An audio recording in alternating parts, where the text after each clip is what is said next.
I'd like to welcome our next presenter, Mary Salvani. Mary is a human rights advocate and educator. Ever since she was born, she has learned to stand up for human rights. Please welcome Mary.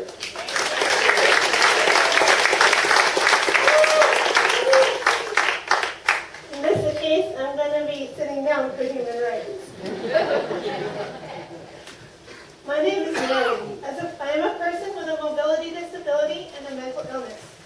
I use a cane and walker to walk. To me, it doesn't matter if you're rich, poor, middle class, or whatever. You have the right to feel like you belong in society. It is up to us humans to ensure that no one gets left behind or forgotten. Accessible to me means the place should be safe and welcoming. As I pass this place on a daily basis, the sign doesn't make me feel welcome. In fact, it makes me feel threatened. That is why I decide to take my business and my car elsewhere. Mungo Station is the closest stop for me to get on and off to my parents' house. It is inaccessible to me due to the fact that ramps leading in and out of the station are too steep for me to go down. It is even more inaccessible when it's windy, snowy, and cold outside. I need to use an elevator to safely get down to the C-train platform. I can't safely walk down the stairs or ride the escalator due to my disability. In order for that, I must press the help button and talk to the elevator operator. Due to the fact the help button is broken, I can't use the elevator. Therefore, the C-train is not accessible. In 2012, I went to Australia. I got to ride the train every day. To ride the train, I had to step up into the train and over the gap. This was a hard thing to do. Recently, the train made international news because someone else's foot got stuck in the gap and was eventually freed when thousands of commuters got together to push the train to one side. I'm lucky. I was able to get myself on to and from the platform into the car in Australia. For those who can't get onto the train due to their disability, they had to phone the train station to let them know they're coming so that the train station staff could have a ramp ready for them to get on and off the train. We know this place. It's Calgary Tower. I like it since I can go to the top using the elevator. The price of admission has gone too high, so high I can't afford to go. I'm a new Access Calgary client. Access Calgary is constantly late in picking me up. When I call them to book a trip, I often wait a long time for them to answer the phone. Oftentimes while waiting, I put them on speakerphone so I can start cooking dinner. Usually by the time they answer the phone, I'm already done cooking. 5 years ago, I tried to buy a home with my small salary from YMCA and my income from AISH.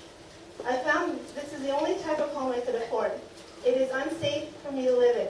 At that time, I applied for Calgary Housing, and up until now, I'm still on their wait list. The difference is now I have been accepted into another affordable housing program. In 2003, I was a student at Mount Royal College, graduating with the Early Childhood Care and Education program. 4 days before graduation, my practicum instructor asked me to meet with her in the office. So I went to her office and was shocked to find out all my instructors were there. I was wondering why all my instructors were in the room.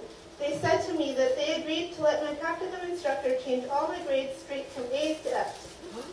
I felt like I was ambushed. I felt very hurt and scared. When I entered the program, I felt like I could trust my instructors. I didn't trust them anymore. Because I felt hurt, I decided to find a different job instead of working in childcare. I ended up finding a job teaching computers to people who wouldn't normally access them through City of Calgary and Industry Canada's Community Access Program. While working there, I was able to find another job working in the U.S. as a computer specialist at a residential camp for kids, youth, and young adults with ADHD and other learning disorders. That camp was the best thing that I've ever experienced. The camp staff and campers became extended members of my family. While working at camp with such amazing people made me feel hopeful. It gave me a sense of belonging, a sense of healing, and a sense of direction. Once trust is built in things and activities can become more accessible. I have built a trusting relationship with friends.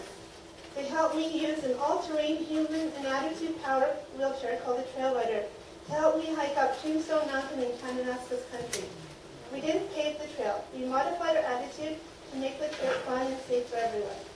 This is why I believe that in order for things to change and activities to become more accessible, people's attitudes towards people with disabilities should change.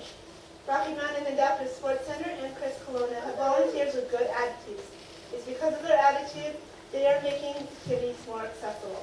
You can learn about what it's like to live in another person's shoes. For example, these students from Central Memorial High School science class are learning what it's like to be disabled. They are learning to help people with disabilities through an interactive simulation activity. You can also raise money for organizations you believe in that are helping people belong in our society. For example, a few weeks ago I participated in the Cerebral Palsy Association's Life Without Limits Challenge by doing the 5K walk, reel and run with the walker. Belong in society. If you want to learn how to make your property more accessible to people with disabilities, check out William Watson Lodge in Kananaskis Country, or call the Alberta Park staff there. It is an accessible lodge that people with disabilities, seniors, and loved ones can use. So now it's your turn. What are you going to do to help people around you feel like they live